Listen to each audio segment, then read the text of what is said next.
Hi, my name is Andrew Greenfield, and today with Shawshank, I'm going to show you how to build a far more cyber-resilient infrastructure, either on-premise or on the cloud.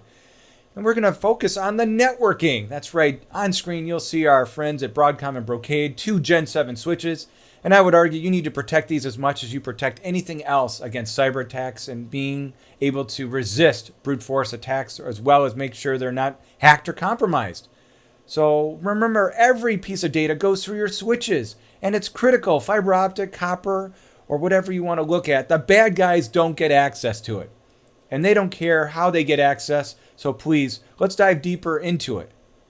Now, Shawshank is in the upper left. He's written numerous red books, red papers, and videos about safeguarded copy and cyber resilience. He works with me for the last year. He's been a great guy. And then there's myself down in the lower right. I am a global storage and security engineer. Feel free to reach out to either one of us for more detailed dives. And all of this is done in IBM Poughkeepsie Labs, but we couldn't have done it without our friends at Broadcom. That's right, Van Tran, Marcus Sordahl, as well as Brian Larson each have numerous social media presences for technical journals on NVMe, on virtual disks, as well as everything about Broadcom and Brocade switches. Feel free to take a look at their stuff. We couldn't have done this without them. Now let's take a look at the solution. We're going to go in the demo first, and then we'll go in the setup. What we're preventing now is showing how an attacker can try to get into a switch, and the switch itself will report those events to IBM Security's QRadar, and then QRadar will take events and then do something intelligent with it and block that very attacker surgically. It's all through syslog. We'll show this all live, but I want you to see how it works first, and then we'll go into the setup. And this is all using the Brocade FOS operating system, using the IP filter command. Now we'll take a look at this. You can look at any different type of workflow and teach QRadar how to then take intelligent actions. We're just looking at failed login attempts. And so once those happen within a certain time frame, QRadar then takes actions and updates the switch to prevent any further attacks, as well as doing other stuff downstream to other security groups. We're using the IP filter command, which is part of the FOS. And as you can see from the steps here, we're going to be updating the policy with a particular IP address. So that way we're surgically blocking that particular IP address or that attacker without affecting the rest of the operation of the switch. How we're doing this? Syslog. I would argue that you should use Syslog for all of your devices, from VMware, tapes, applications, databases, switches, storage, to report to a secure incident event monitoring or SIEM system so they can then do intelligent actions. And here's what it looks like. Let's go right now into the demo of the solution. In the upper right, you'll see the CLI screen where I'm actually going to log into the switch, and this time I'm going to not use the right password. And on the bottom, you can actually see QRadar. So you can see that I've logged in before, no problem.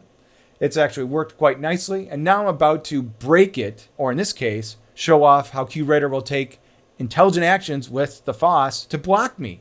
So I'm now putting in the wrong password a whole bunch of times. You'll see those failed logins, along with a couple successful logins because of Shawshank with me at the same time, just to show that we can be surgical about all this. Now take a look, the command on the console. This is where QRadar says, wait a second here. This isn't looking so good. I'm actually going to block that person and update the IP filter. So notice where it says here on IP filter, and let's go into a little bit of a deeper dive about that. I can do that by going into what's called the DSM editor inside QRadar. So we're going to dive in deeper now on the demo about how and why what just happened.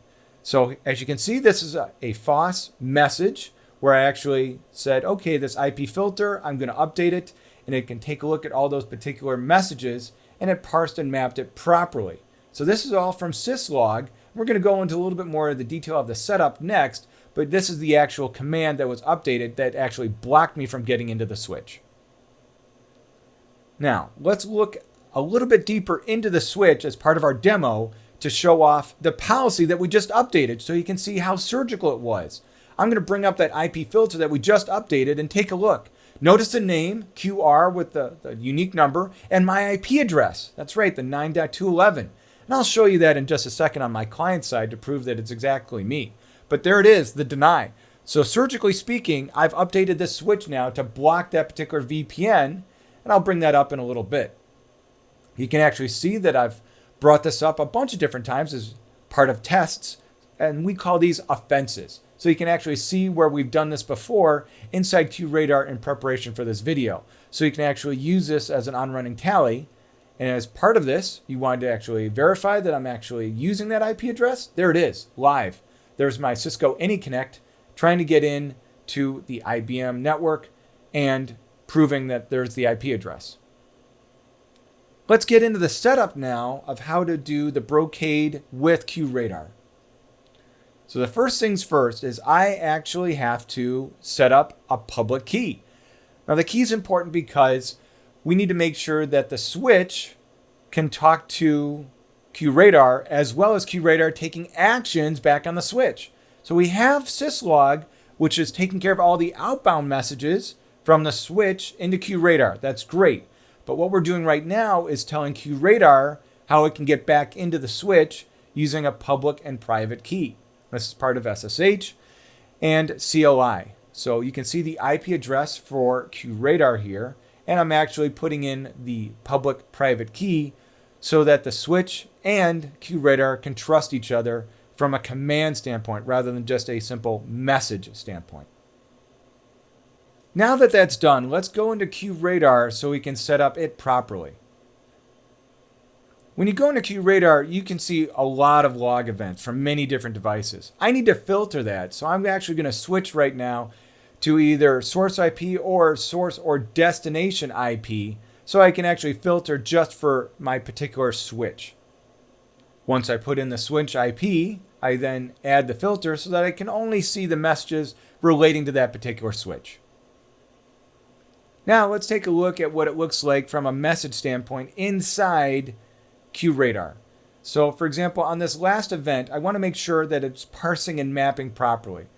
As you can see, it says parsed and mapped, and that's one of the great things about QRadar is that it recognizes well over 300 different types of devices automatically, so that once you set up syslog, it'll actually parse and map properly so that all of the information can be put in the right fields and then surgically take actions. For example, blocking an IP address, or for example, changing directory files or other firewall policies. You name what kind of security issues you want, QRadar has those templates built in.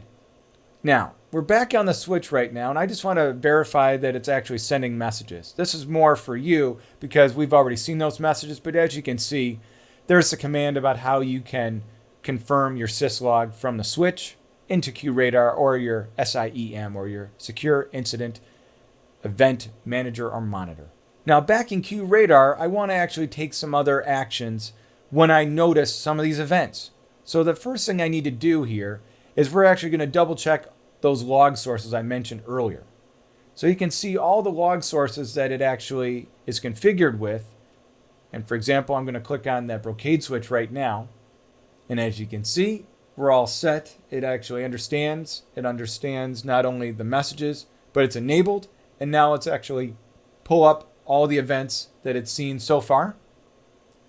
Now, what's important is we've seen these events, but we need to teach it what to do. Let's go to the rules now, and I'll show you about the rule that we created that shows off how to block the IP address. And again, this rule is documented in the red book or red paper. Feel free to download it, and we'll show a little bit of it in this video right now.